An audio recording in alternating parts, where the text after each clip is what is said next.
The surveyors are feeling a little threatened about their jobs being replaced. I think there are conflicts probably happening right now. It's become so easy with SODEX or drones, and you can get all the data you want till your heart's content, but what do you do with it in the end? We don't have a one solution fits all. You guys were a perfect fit. Now we can collect millions of points a second, have them back in the office in 20 minutes. We're now the new age of surveying. After our German tech talk was like a huge success, we're now going to make it in English as well to have a broader international audience. So welcome back to the SODEX Innovations Tech Talk. I'm here with Max today, as always, obviously. And we have a guest, and you can just introduce yourself, El. I'm Al Fawcett with SITECH Intermountain out of Utah, Salt Lake City, Utah. Yeah, you promised us to quickly explain where we are That exactly. is as quick as I could do it. That's so Europeans understand it. Yeah, Utah's on the western side of the U.S., and we are in the capital city of Utah, Salt Lake City. I think everybody knows Salt Lake City because of the Salt Lake. That's, in my eyes, not a lake anymore. It's nearly empty. But and we did have the Olympics a few years ago. Yeah. Well, it's quite a few years ago. And we're going to have it again. Really? Yes. I didn't know that. Yes. Oh, The so- Winter Olympics again. When? 32? Is a lot of construction going to happen till then? I think so. Oh, that's good. More reason to come back here. Yeah. Now I'll be wrong that it's not going to happen, but I'm pretty sure it's going to happen. Let's fact check it later. Yeah. No, that's great. So, Al, first, maybe you can quickly introduce us in what you normally do during your day-to-day job. I know it's different every single day, but It give is us like a different high-level overview of what you're doing and what your Overview? experience looks like. Okay, so experience-wise, I have been in the construction industry for over 15 years. I've been in SITECH doing technology piece for most of those 15 years with SITECH Intermountain or Wheeler Machinery in general that whole time. I currently work as a sales engineer, is what they call me, but it doesn't mean a whole lot. I help the sales team in their implementation of different products to our customers. So that's my main goal, is to help them get the product out to the right people, the right product to the right people all the time. That's my goal. Well, SODEX internally, we call you the guy that we can call whenever we have a question about Trimble products or even SODEX products, like because you're the tinkerer. Well, I call Max for that. So this is circular logic. But I know that you and Max are tinkering around with our system definitely a bit. I mean, yeah, we're going to talk a bit today about the future of surveying. Does traditional surveying going to be replaced in the future? You went through quite a few revolutions or like different cycles of surveying technology in general. Sure. And we're now the new age of surveying. Let's call it like that. No, We'd like to think so. Yeah. we try to build it. Let's say it this way. But I want to discuss with both of you today what you think about where the job of a surveyor actually is heading to, and if we will still have a lot of traditional surveyors. And maybe I will start with one thing, because I always say that like there will be traditional surveyors for a lot of jobs. Stakeouts and stuff won't be replaced, of course. But I also think that surveyors are going to be more data managers. Like, we were visiting a customer yesterday who said the same thing: the more data, the better. But in general, I think it will turn into a position where they are responsible for making sure all the data is structured the right way, etc. But this is my opinion, and I'm happy to hear both of your opinion. Max, I will have you start. But you were so silent so far. It's like, doesn't happen Because a there lot of was times. no entry point to say something. I mean, usually I just interrupt you, but I thought that this We're time trying to keep you out. Otherwise, it's just we talk at the same time. No, thanks for bringing me in as well. No, no worries.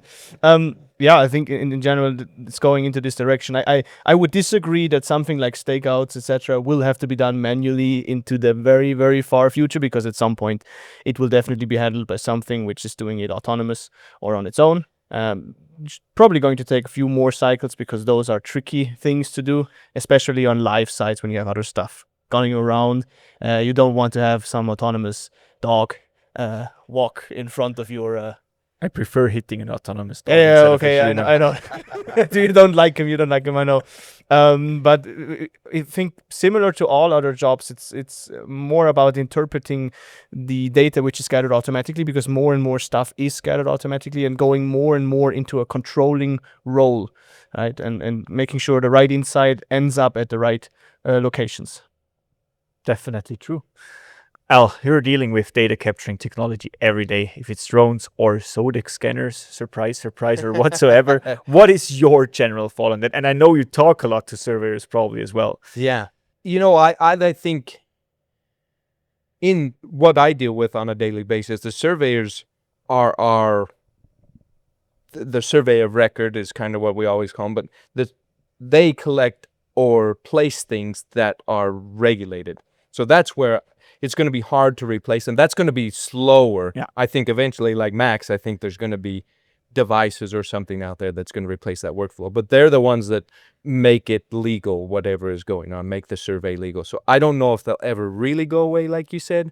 I don't think they'll, but maybe they're supervising something else that does the work. Because we do have contractors that are surveying with SODEX or surveying with a rover or a drone. They're doing that work. That they're not licensed surveys, but they're collecting the information to make decisions already.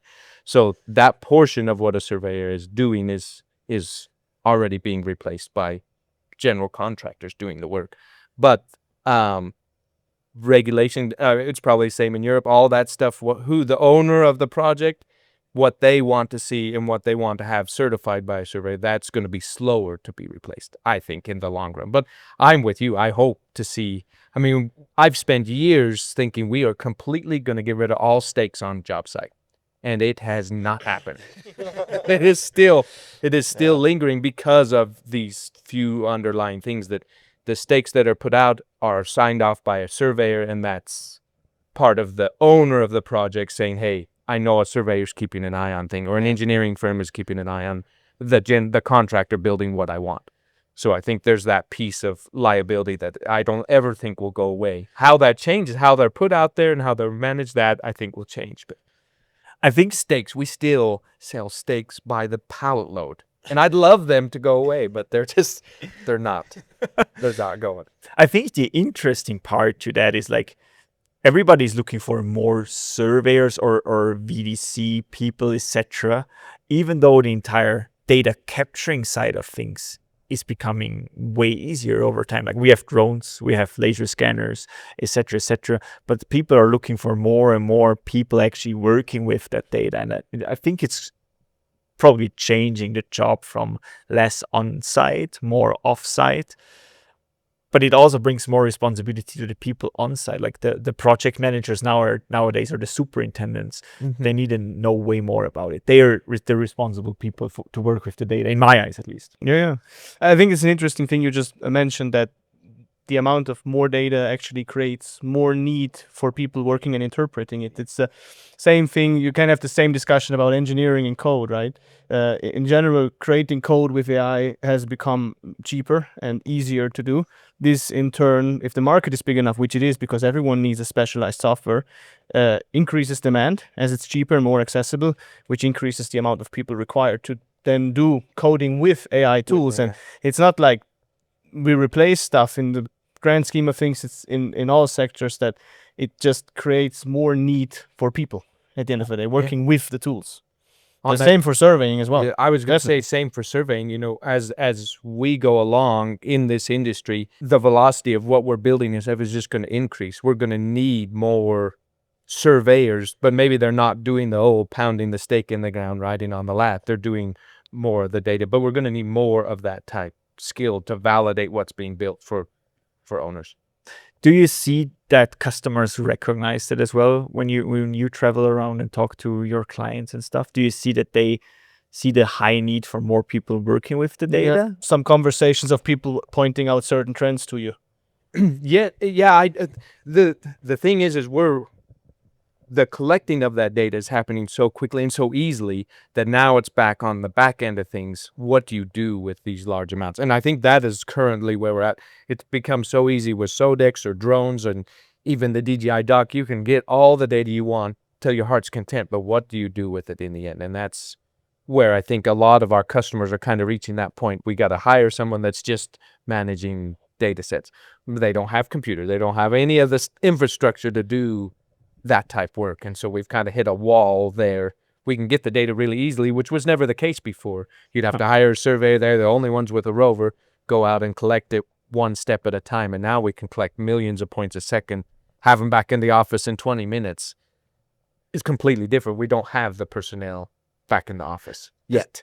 So you also see people struggling with that, like I think so. implementing a technology, and then suddenly you're like, oh yeah, we wanted more data, and Yeah. now it's more, but oops. We've seen it a lot with the drones. We'd sell a drone, and all of a sudden now they've got, gigabytes worth of data for one project, and they needed one little stockpile quantity. Way overkill. But now they're trying to manage these huge data sets, and data has become a huge challenge for our contractors because they never were prepared to do that. And a lot of them are still doing paper plan sets. Yeah.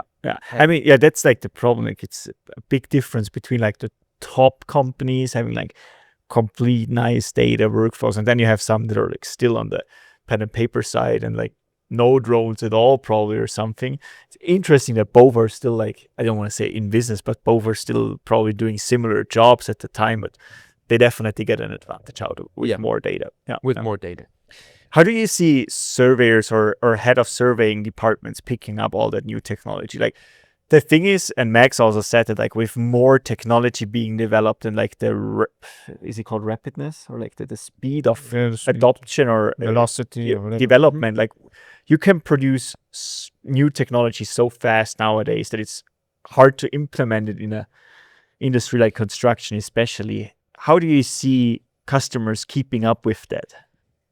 Customers and survey engineering firms, I kind of see it in two ways. We have some that do accept it and try to get on board and start that, and then we have the others pushed against it, that don't want to bring in the new technology because they've always done it this way. And that is a tough thing to get over in all of our industry. We've done a certain task a certain way.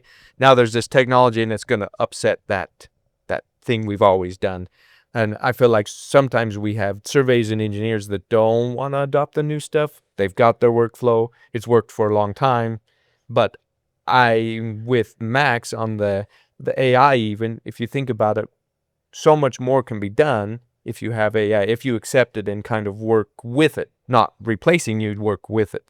I think that's what these technologies are going to do, is we need to adopt them so they can help us get more done quickly. That we're going to run out of, there's already a backlog of surveyors and engineers getting the work done as quick as we need it to. There's projects that get backlogged even in the engineering part or the collecting in the original survey. And we need more surveyors to make that quicker, but we're not getting more surveyors or engineers. Well, the engineers are okay, but surveyors is kind of a slow grow into. Yeah. I mean, one question, it's a bit different probably, but like seeing all the new technology coming up and you as a partner also needing to decide which technology are you giving to your customer now, like what's the right choice. And I see that with autonomy a lot. Like there are a lot of autonomous construction startups and companies coming up currently. And that's the question, like how do you decide with which one to go? Because in a year there might be 10 more and you choose differently. Like when you try to help your clients, and I know you have winter drones in your portfolio, for example, that we know very well as well. Like how do you decide which technology does that customer go with? Because maybe in a year there is a new one and customer invested into technology XY and he's like, now you bring a new one over. How does that work? I see that is like, for me, that would be a massive challenge. Yeah. For me, it's pretty simple. If the technology can fit a need of a customer directly that I'm dealing with, that's kind of what I'll focus on. You guys were a perfect fit. I seen at Dimensions one year, and we had a client that needed something like you were providing. And so we worked really hard to bring that on as a product that we could help deliver to the customer.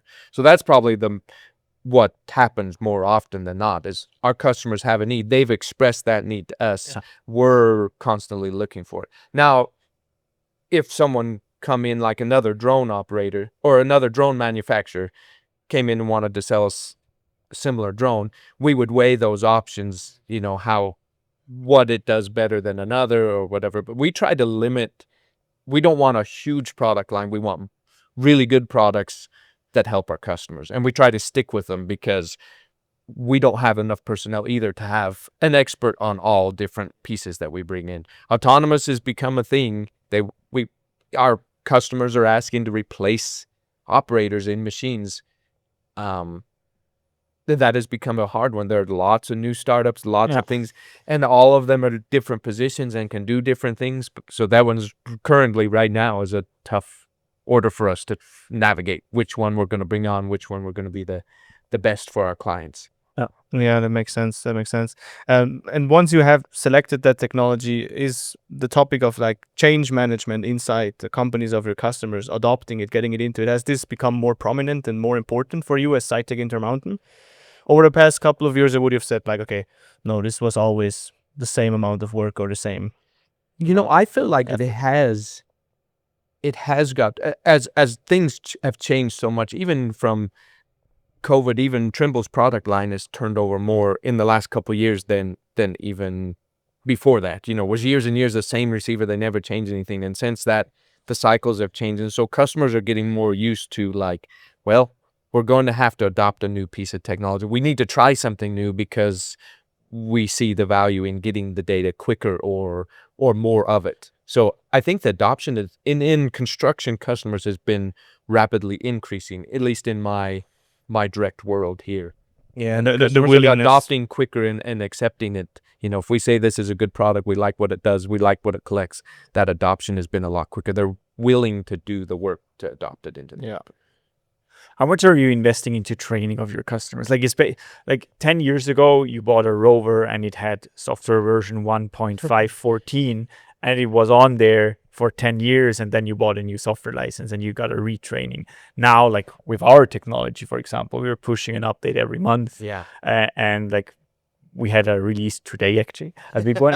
Like that won't be like when it's on a tech talk, it's like a few weeks back. But like, we had one today that was big, and there are a lot of new opportunities for the customers suddenly. Like, how do you train your clients then that they keep up with all the things happening around them? That for us at SITECH Intermountain is a big challenge because we've got several products lined. We do have support staff that is our job. So I kind of am in part of that and in part of the sales team.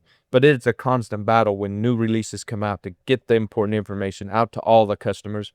We do also have, every year we do what we call a boot camp, but we bring in any customer want. We spend 2 days going over any of the new features and how to work whatever product it is that the customer is interested in. We have 3 or 4 classes that go on at the same time. And so we try, but even 1 year, that's not frequent enough. Yeah. And so it's a huge challenge for us. We spend a lot of time one-on-one with the customers. They'll call and be like, we're doing this task. We don't remember how to do it. Our support staff will go spend time with that. Your release will come out. The same thing will happen. I'll be like, oh, Joe needed this piece of it, so we'll contact them and help them get up to speed. So it's a constant battle. We don't have a one solution fits all to get everything done. It's a combination of a bunch of things, and we're always trying to get better at it. I mean, in Germany, where we have a few very big customers, we actually see that clients will implement like a SODEX expert at their company. I mean, they have a few thousand employees, but he's like continuously in touch with us and he trains people internally. Does that also exist in the US here with your clients, that they will have like their own support team within their organization? Yeah, we do usually, even in the smaller construction firms, 1 or 2 of the people will become kind of their company's expert level. And we like it that way because then they're in contact, we know them, we build that relationship, and they're spreading it down the customer. Our larger customers do have that. They have technology people and they're in contact with us. We're helping with SODEX. It's all the way down, but they're our contact and they're trying to train their people. We're helping keep them up to speed. It's a lot easier. We're not dealing with hundreds and hundreds of people. We're dealing with fewer on the SITECH side. Yeah. Great. I mean, it's often something which is overlooked from my perspective. Like we sit in a closet and we develop for 3 months, 4 months, whatever, and then we dump a big thing on everyone. And then you guys actually have the main work to do, let's say, which is understanding what we even did there. And making it be actually valuable in the field, because without that it's useless. And this is also why we set on the partner network in the first place. A major reason for it, at least, is that we can even roll out efficiently without being 100 people doing trainings with the end customer. I want to. No, please go. You have an idea. I also have an idea, but please go ahead. No, okay, mine first. I want to go back again to like the topic we started off with, like the surveying teams, how that changes. Because what just came up to my mind is like we talked about the project managers have more responsibility. Like nowadays they get through any kind of platform a drone flight and they start figuring out their data on their own. Do you also see surveying teams or like the geospatial teams or whatsoever stepping one step back and more being a data provider to the single projects? Because in the past they evaluated the results as well, like they just told them like this is 10,000 cubic yards, but now it's a project manager clicking around on his own in the platform. Do you see that changing as well, that the surveying department is more like just a data source for the projects, or how do you see that? Like in the future or currently or both? Both. Let's do both. And the transition in between. Yeah.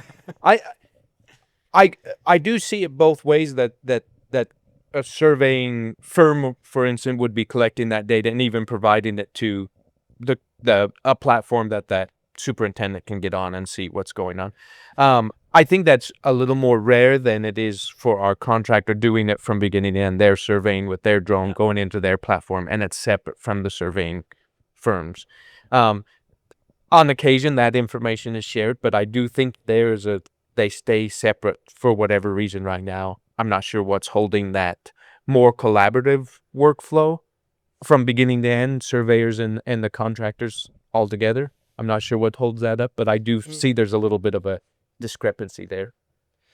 Yeah, I guess a big thing is complexity, and also, I mean, the thing of being a licensed surveyor, I think, comes into play then, because that is just a barrier. If you want to be a licensed surveyor. And then also the thing with the drone, of course, if you have a drone, you distribute it on multiple sites. You don't put it on one site and leave it. So this guy has to drive around, and so that's the disconnect then. And a rover, I guess, same thing. It's a tool you need to be trained on in order to do it right. That's actually an interesting thing. Like, so licensed surveyors are probably not the ones going to be flying the drone in the future for contractors to get progress updates, etc. It will be somebody else. But what's his position then? Data collecting officer, or what do you call them today? Do they have a name already, or is it just a project manager flying the drone? Yeah. Oh no, they were probably a project manager too. It depends. I mean, it might be just, say a smaller firm, it might be the owner's son that flies the drone. It could be, it might not be, but a dedicated person. Flying the drone per se really also is not important. It's also not hard. Yeah. And so it's something you do in between, I suppose, and different people do it. Yeah. I think the licensed surveyor validating the data that come off, that is the end result of the drone flight. Yeah. And saying, yes, I approve, I sign off that this is clean and accurate, then that changes things. Do you see conflicts coming up there? Because maybe surveyors don't want others to fly, and then they have to just validate their data. Do you see conflicts coming up? I could see some conflicts coming up, yeah. I think there are conflicts probably happening right now in that scenario. Yeah, there's a challenge and maybe the better way to think about it is, if a contractor is doing some of that work that a surveyor would do, and maybe the surveyor did it too, but then there's a discrepancy between the two data sets. It may be not an argument, but maybe a point to be like, why is there a difference? Or we notice this difference. Surveyor, can you help us figure out why or what is going on?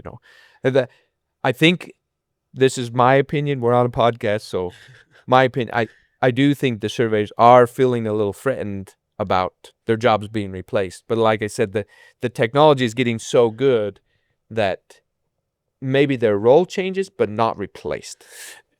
It's probably the tasks that they are doing will change, but the responsibility will not change. It's the same. Yeah. The And responsibility for signing off and confirming accuracy of what it is doesn't change. But this is the important thing. Like the surveyor, the title in general has that given responsibility, which is like very, very big.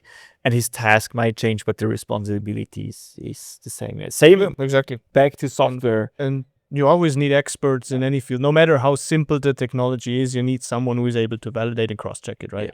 Even if we have our systems, yes, everyone can use them in the sense of that it's really simple. But if you want to validate it, you need to know a lot. Yeah. Right. It's not. And that third party is a licensed surveyor. Like if the city has the project, the licensed surveyor is that third party. The contractor wants what's best for the contractor. The surveyor's on kind of a third party. The city wants what's best for the city, and the surveyor's in the middle, being like, nope, it was put here. This is where it belongs. It's not here. There's a problem. So they're kind of that third leg, helping keep things honest.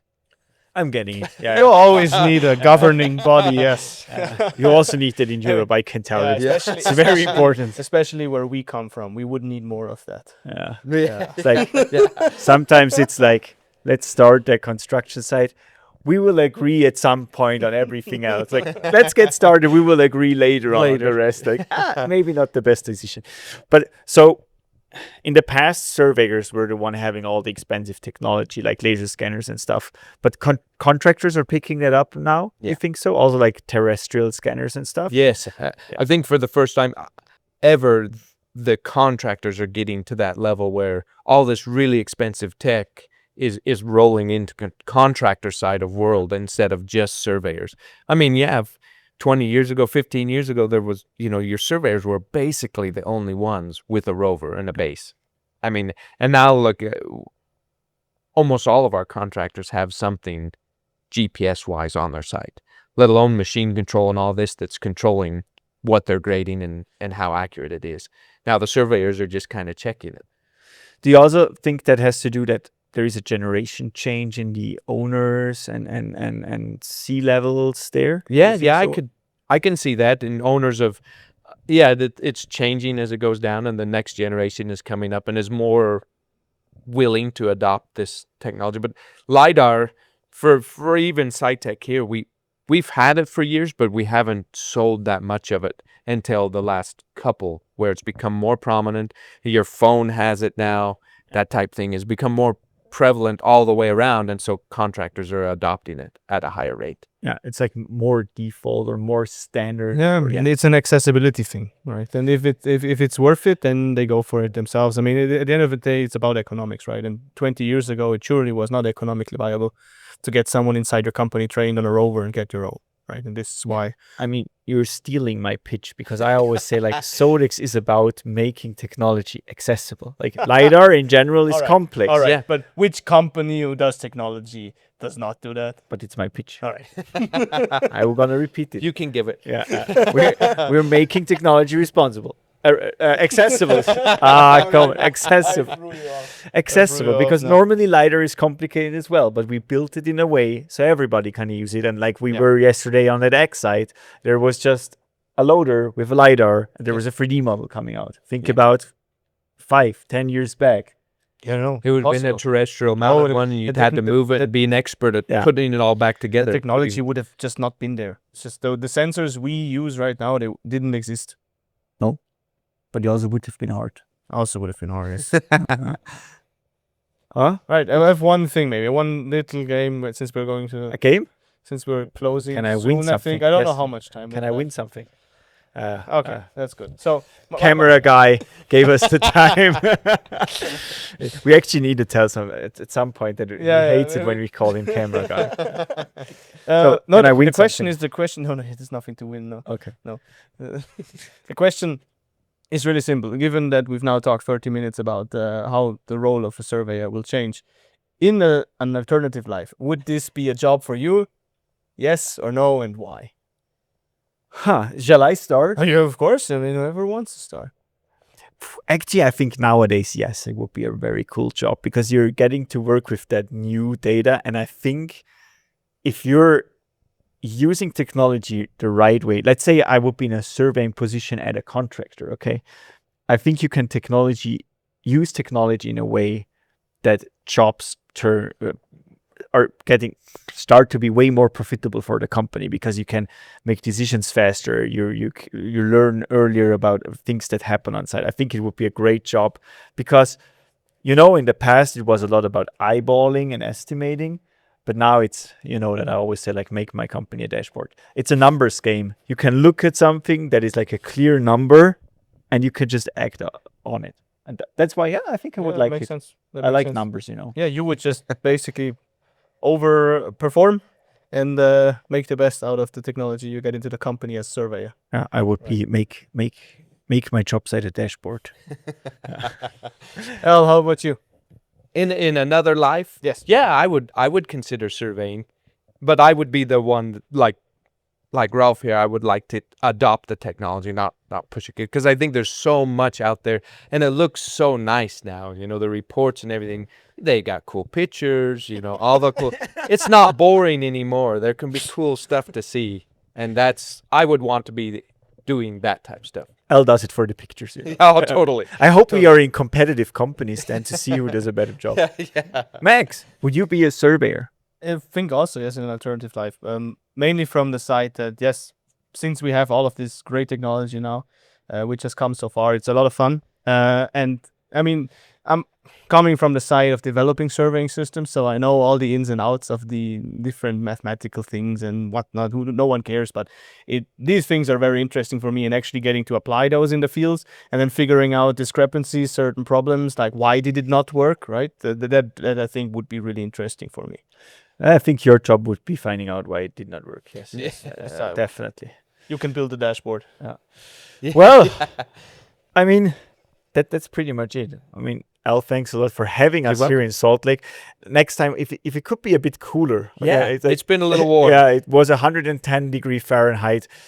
Europe, it's 40 degrees Celsius or even more. It was very hot. But thanks for having us and being able to visit the customers. And yeah, nothing else to say from my side. I don't know if you want to say something. Thanks, Al. Thanks for having me. Perfect. Thanks.